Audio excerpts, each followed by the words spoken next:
एक बार नारद जी भगवान शिव से मिलने कैलाश पर आए। वहां आकर नारद जी ने भगवान शिव से कहा, प्रभु क्या आप जानते हैं आजकल पृथ्वी पर क्या हालात हैं। तब भगवान शिव हैरान होकर बोले, नारद जी ऐसा क्या हो गया पृथ्वी पर जिसका समाचार देने के लिए आपको यहाँ आना पड़ा। तब नारद जी ने कहा, प्रभु पृथ्वी पर मनुष्य ही मनुष्य का दुश्मन बना बैठा है और बुजुर्गों को तो कोई पूछता भी नहीं है।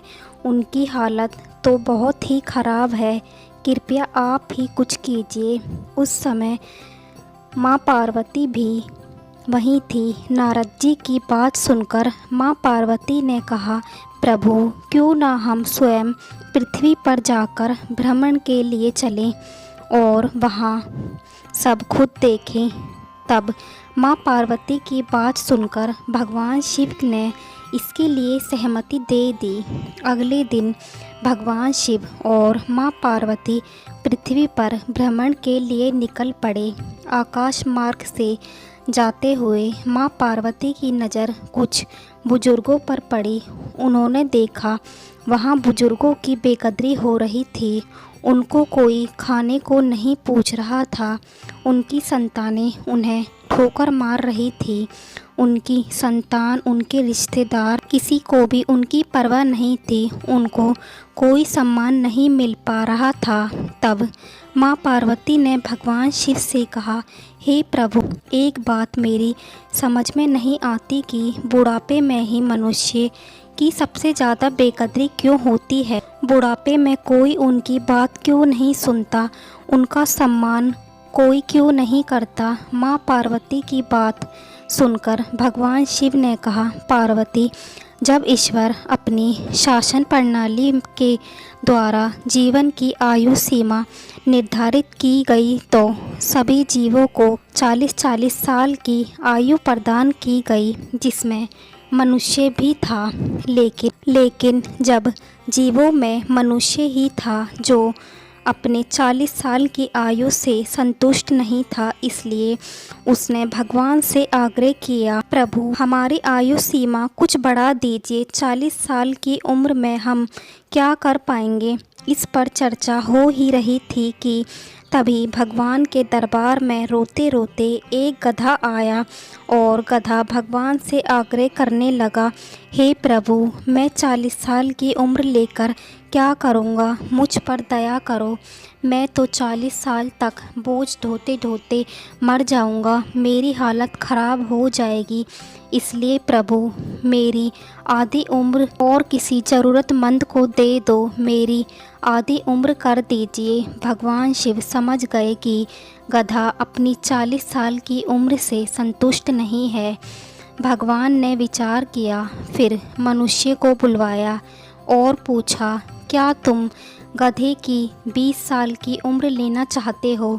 यदि तुम्हें स्वीकार है तो हम गधे की उम्र 20 साल कम करके तुम्हारी उम्र को 20 साल बढ़ा देंगे। लालच में आकर मनुष्य ने हाँ कर दी तो भगवान ने गधे की उम्र 20 साल कम करके मनुष्य की उम्र को 20 साल बढ़ा दी। इस प्रकार मनुष्य की उम्र 60 साल की हो गई।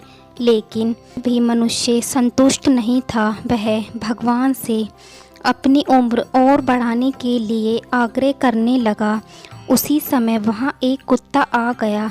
उसने भगवान से कहा, भगवान आपने हमारी उम्र 40 साल कर दी हो, हम डंडे खा खाकर ही मर जाएंगे, हमारा जीवन बेकार हो जाएगा। ऐसे जीवन का क्या फ़ायदा। इसलिए हे भगवान आप हमारी उम्र आधी कर दें और 20 साल की उम्र में ही हम खुश हैं। भगवान ने मनुष्य को फिर बुलाया और कहा, तुम्हें और उम्र चाहिए तो कुत्ते की 20 साल की उम्र मिल सकती है। तुम्हें स्वीकार हो तो हम कुत्ते की उम्र साल घटाकर तुम्हारी उम्र 20 साल बढ़ा देते हैं। मनुष्य ने फिर से हाँ कर दी। भगवान ने कुत्ते की उम्र 20 साल कम करके मनुष्य की उम्र 20 साल और बढ़ा दी। इस प्रकार मनुष्य की उम्र 80 साल हो गई। फिर भगवान ने कहा, पार्वती, 80 साल की उम्र पाकर भी मनुष्य संतुष्ट नहीं हुआ और भगवान से अपनी उम्र बढ़ाने का आग्रह करता ही रहा। फिर उसी दरबार में एक उल्लू आता है और भगवान से प्रार्थना करता है, हे भगवान, हमें इतना लंबा जीवन नहीं चाहिए, आप हमारी उम्र घटाकर 20 वर्ष कर दो। भगवान ने मनुष्य को फिर बुलाया और पूछा, अगर तुम 20 साल और चाहते हो तो हम उल्लू की उम्र 20 साल कम करके तुम्हारी उम्र 20 साल बढ़ा देंगे। तो मनुष्य ने हाँ कर दी। अब मनुष्य की उम्र 100 साल हो गई। फिर भगवान शिव ने कहा, हे पार्वती, जब मनुष्य की उम्र 100 साल हो गई तो मनुष्य अपने आप को भाग्यशाली समझने लगा और वह यह भूल गया कि दूसरों की ज़िंदगी जीना आसान काम नहीं है। में अगर देखा जाए तो सही मायने में 40 साल की ज़िंदगी होती है। जो वास्तव में मनुष्य अच्छे ढंग से जीता है उसके बाद तो ज़िंदगी जी नहीं जाती, काटी जाती है। जब मनुष्य अपनी 40 वर्ष की उम्र पूरी करता है तो उसको जो 20 वर्ष गधे की उम्र दी गई थी उसका स्थान आता है, यानी कि मनुष्य का जीवन में दूसरों की ज़िंदगी जीने का समय आता है। इस प्रकार ये 20 वर्ष मनुष्य के गधे के जीवन की तरह बीतते हैं। ये जीवन बेकार सा हो जाता है। मनुष्य को अपना और अपनी पत्नी और बच्चों का बोझ गधे की तरह अकेले ही उठाना पड़ता है। मनुष्य को पूरे परिवार का बोझ इसलिए ढोना पड़ता है क्योंकि उसने गधे की जिंदगी ली थी और गधे का काम होता है बोझ को ढोना। उम्र के इस पड़ाव में बुजुर्गों की दवा, बच्चों की पढ़ाई लिखाई, शादी विवाह और कई तरह की जिम्मेदारियां बढ़ जाती है। जैसे तैसे 20 साल गुजर जाते हैं। 60 साल की उम्र तक पहुँचते पहुँचते मनुष्य स्वयं बेकार हो जाता है और दूसरों के ऊपर आश्रित रहता है। पार्वती, इस प्रकार मनुष्य की 60 साल की उम्र पूरी हो जाती है। फिर शुरू होती है कुत्ते के द्वारा दी गई जिंदगी। 60 साल की उम्र पार करने के बाद मनुष्य को समझाया कुछ जाता है और उसकी समझ में कुछ और ही आता है। वह सही बात समझने को तैयार नहीं होता। इस वक्त मनुष्य को सही राय भी गलत लगती है। कुछ भी कहो, कोई सुनने वाला नहीं होता। उसके बाद शुरू होती है उल्लू की दी गई ज़िंदगी। जब मनुष्य 80 साल की उम्र में प्रवेश करता है तो इंद्रियां स्थिर हो जाती हैं। वह कब क्या करता है उसे खुद नहीं पता होता।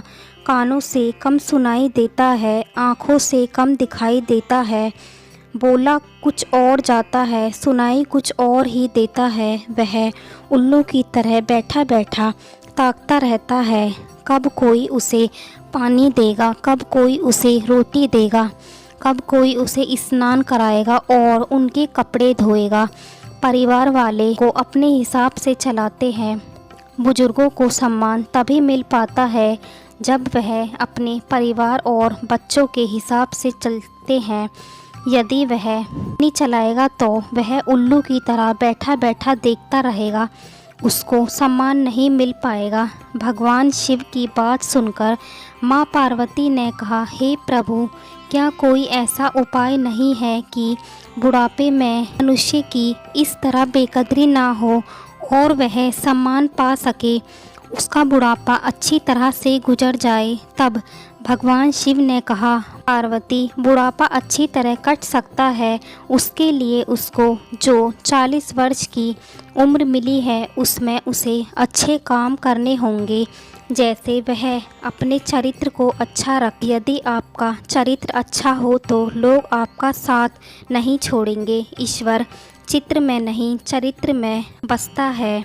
अगर चरित्र अच्छा होगा तो बुढ़ापे में लोग आपकी इज्जत करेंगे। इसलिए जब तक आपकी अवस्था 40 वर्ष तक रहे कभी भी पद का घमंड ना करें। काम छोटा या बड़ा नहीं होता, जवानी में व्यक्ति अक्सर बड़े पद पर आने के बाद दूसरों को छोटा समझने लगता है। यह गलती इंसान को कभी नहीं करनी चाहिए, क्योंकि एक आम आदमी भी एक बड़े राजा को बर्बाद कर सकता है। इसके अलावा जहाँ तक संभव हो आप दूसरों की मददगार बने। यदि आज आप लोगों की मदद करेंगे तो कल सदा सुखमय होगा और बुढ़ापे में लोग आपका सम्मान करेंगे। उसके अलावा जब तक मनुष्य की उम्र 40 वर्ष तक रहे उसे किसी के साथ भेदभाव नहीं करना चाहिए। भेदभाव अपनों के बीच दूरियां बनाता है। इससे आपका कभी भी भला नहीं हो सकता और वक्त पड़ने पर आपका कोई साथ नहीं देगा। जय हो भगवान शिव और माता पार्वती की। आपको ये वीडियो पसंद आई है तो वीडियो को लाइक करें, साथ ही मेरे चैनल को सब्सक्राइब करें और कमेंट बॉक्स में ओम नमः शिवाय ज़रूर लिखें।